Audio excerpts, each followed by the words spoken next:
What a story it would be if Bowness, who's had the Jets playing tight defensive hockey all year, won the Jack Adams at this stage of his hockey journey. The drop plays are usually impeccably dressed and can smack gum with the best of them. We're talking coaches today on the Sportsnet Power Rankings, specifically the bench bosses who are in the running for the Jack Adams Award. The Coach of the Year race really is wide open this year, and there's a handful of guys who've been in the league a long time who might finally get to wear their fanciest suit and give a speech at the end of the year. One guy who has been recognized with hard work before and is back for more, John Tortorella. Absolutely nobody had the Philadelphia Flyers in the playoffs this season.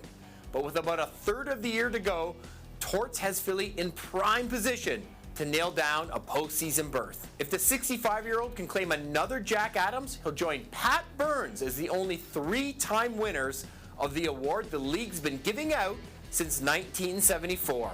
And like Burns, who won the award with three different teams, Tortorella would also be claiming the Jack Adams with his third squad after winning it previously in Tampa Bay and Columbus. Now, Paul Maurice is one of only two guys in the league who've coached more games than Tortorella, and in fact, only Scotty Bowman has coached more games than the guy who took over the Hartford Whalers bench nearly 30 years ago at age 29. Through it all, Maurice has never got his hands on the Jack Adams, despite guiding some really good teams in Winnipeg and Carolina. With Florida looking like the team to beat in the East 1 year after going to the Stanley Cup final, maybe this is the year Maurice finally gets his due. Right behind Tortorella on the all-time games coach list is Peter Laviolette, who's in his first year guiding the New York Rangers. The Blue Shirts are well positioned to win the Metro Division, and Laviolette's first year behind the bench there. Like Maurice, Laviolette has never won the Jack Adams despite making it to 3 Stanley Cup finals and winning the 2006 event with the Hurricanes. Rick Bowness doesn't quite have the same career resume as a head coach as the guys we've previously touched on, but at 69, he is the elder statesman of bench bosses in the league if you don't count 71-year-old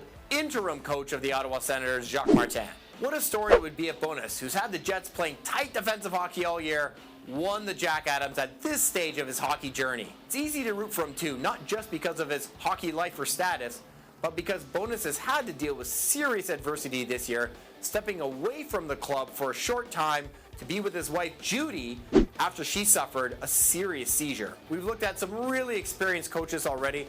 How about we flip to some relatively green guys? Rick Tocchet has the Canucks playing great hockey in his first full year behind the bench there. Vancouver could well win the President's Trophy as the top regular season team. This might be Tocchet's third gig as a head coach, but his only playoff experience is a very short stay with Arizona in the 2020 playoff bubble. Derek Lalonde, meanwhile, is in his second year with the Red Wings after serving as an assistant coach on Tampa Bay squads that won back-to-back championships. If Lalonde can guide the Wings to their first playoff spot since 2016, you have to think he's going to get some Jack Adams votes. Also, Chris Knobloch has to be mentioned for the way he's overseen a complete turnaround for the Edmonton Oilers. The team was 3-9-1 when it fired former coach Jay Woodcroft, and Knobloch has the squad not only back in a playoff spot, but looking like it could contend for the Stanley Cup. There's a chance he could join Bill Barber, Bruce Boudreau, and Ken Hitchcock as the only in-season replacements ever to win the Jack Adams. Now let's get a look at the full ranking. Jim Montgomery was last year's Coach of the Year, and he's doing a great job again with the Boston Bruins. Jared Bednar is the only guy to be the head coach on an ECHL, AHL, and NHL champion, of course winning that last one with the Avalanche. Mike Sullivan has had a wonderful tenure with the Penguins, but if Pittsburgh misses the playoffs for the second straight year, hard questions are coming in Steel Town.